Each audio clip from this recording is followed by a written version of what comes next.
Hello everyone, welcome back to my channel. आज हम class 10 biology में chapter how do organisms reproduce में कुछ एसर्शन और रीजन के क्वेश्चंस देखेंगे। तो एसर्शन और रीजन के क्वेश्चंस देखने से पहले हम यहाँ पे ऑप्शंस देख लेते हैं कि पेपर में क्या क्या ऑप्शंस दिए रहते हैं और इन ऑप्शंस को किस तरीके से चूज़ करना है। तो यहाँ पे पहला ए ऑप्शन है कि बोथ ए एंड आर, यहाँ पे ए मतलब एसर्शन हो गया और आर मतलब यहाँ पे रीजन हो गया है।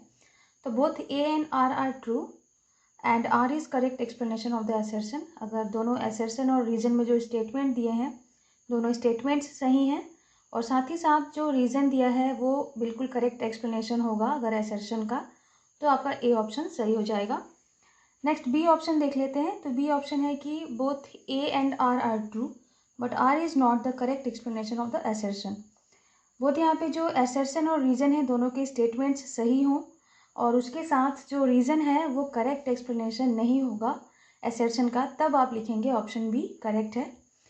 और यहाँ पे सी है कि A is true but R is false. तो अगर असर्शन जो स्टेटमेंट है असर्शन का वो ट्रू है और रीज़न का स्टेटमेंट अगर फॉल्स है तो हो जाएगा ऑप्शन सी।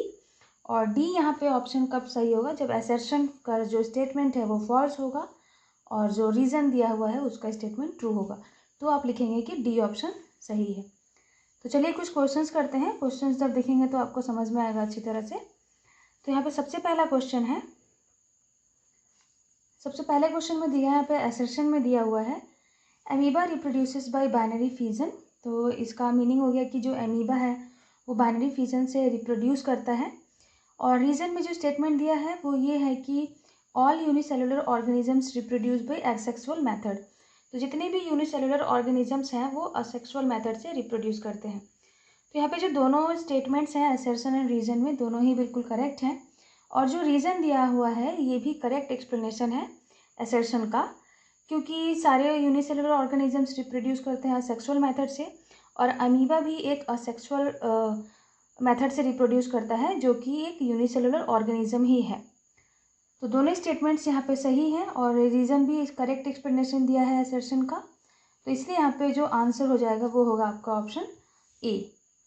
नेक्स्ट क्वेश्चन देखते हैं। तो नेक्स्ट क्वेश्चन में दिया हुआ है असर्शन में यहाँ पे दिया है कि the thread like structure formed in rhizopus are called hyphae.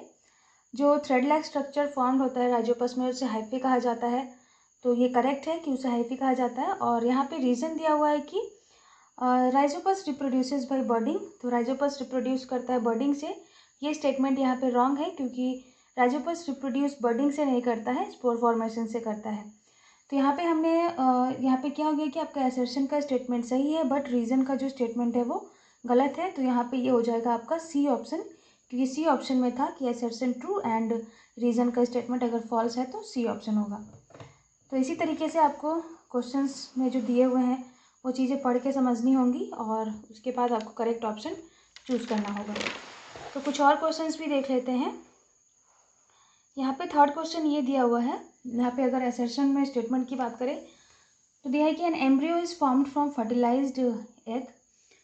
तो जो एम्ब्रियो होता है वो क्या होता है कि फर्टिलाइज्ड एग से फॉर्म होता है। जी हाँ, ये स्टेटमेंट बिल्कुल सही है।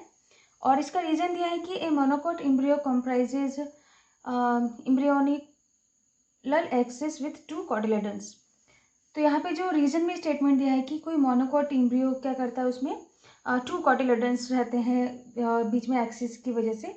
तो यहाँ पे मोनोकोट की बात की जा रही है और मोनोकोट में 2 कॉटिलेडन्स बिल्कुल भी नहीं होते हैं, तो ये स्टेटमेंट ही पूरा का पूरा रॉन्ग है।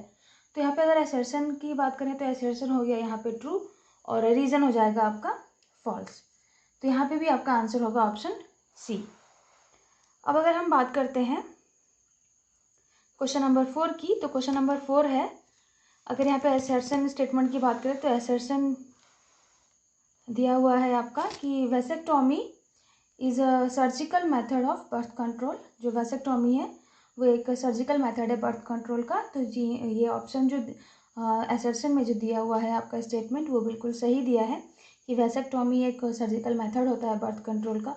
लेकिन अगर रीज़न की बात करें तो रीज़न में ये दिया है कि in vasectomy small portion of oviduct is cut और टाइड प्रॉपरली।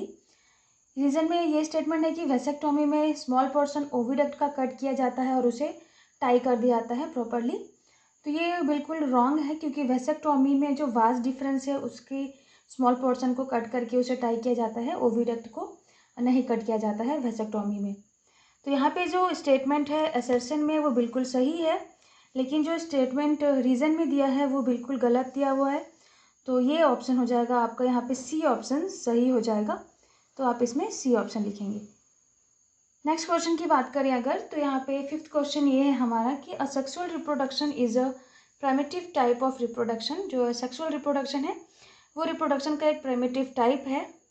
और इसमें रीज़न की बात करें तो रीज़न में स्टेटमेंट ये दिया है कि asexual reproduction involves only mitotic cell division. Asexual reproduction में सिर्फ माइटोटिक सेल डिवीज़न होता है। तो ये स्टेटमेंट भी सही है कि असेक्सुअल रिप्रोडक्शन में माइटोटिक सेल डिवीज़न होता है, इसीलिए इसे प्राइमेटिव टाइप ऑफ रिप्रोडक्शन भी कहा जाता है। तो यहाँ पे क्या है कि असर्शन और रीज़न दोनों के स्टेटमेंट्स भी सही है, और साथ ही साथ जो रीज़न में स्टेटमेंट दिया है वो भी बिल्कुल करेक्ट एक्सप्लेनेशन है असर्शन का। तो यहाँ पे आपका सही आंसर हो जाएगा ऑप्शन ए। तो चलिए बात करते हैं लास्ट क्वेश्चन की। तो क्वेश्चन नंबर 6 देख लेते हैं क्या है यहाँ पे। क्वेश्चन नंबर 6 ये है कि असर्शन है कि placenta serves as nutritive respiratory and excretory organ of the foetus. Placenta क्या है, एक माध्यम है, एक मीडियम है जो कि न्यूट्रिशन रेस्पिरेटरी चीज़ों को या एक्सक्रेटरी ऑर्गन की तरह काम करता है फीटस का। और इस रीज़न ये दिया है कि villi are present on the embryo side of the placenta. और विली क्या है, एम्ब्रियो साइट जो प्लेसेंटा का होता है वहाँ प्रेजेंट रहता है। तो विली क्या करता है कि एब्जॉर्प्शन के लिए एरिया काफ़ी बढ़ा देता है। तो विली के प्रेजेंट होने की वजह से ही काफ़ी अच्छे से जो न्यूट्रिशन लेने का काम या जो रेस्पिरेटरी गैसेस लेने का काम या एक्सक्रेटरी चीज़ों को एक्सक्रीट करने का काम फीटस आराम से कर लेता है।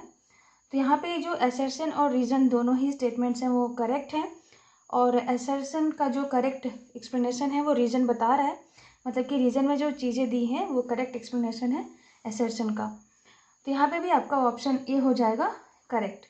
तो इसी तरीके के कुछ क्वेश्चंस आएंगे आपके बोर्ड एग्जाम में भी इस चैप्टर से असर्शन रीजन में।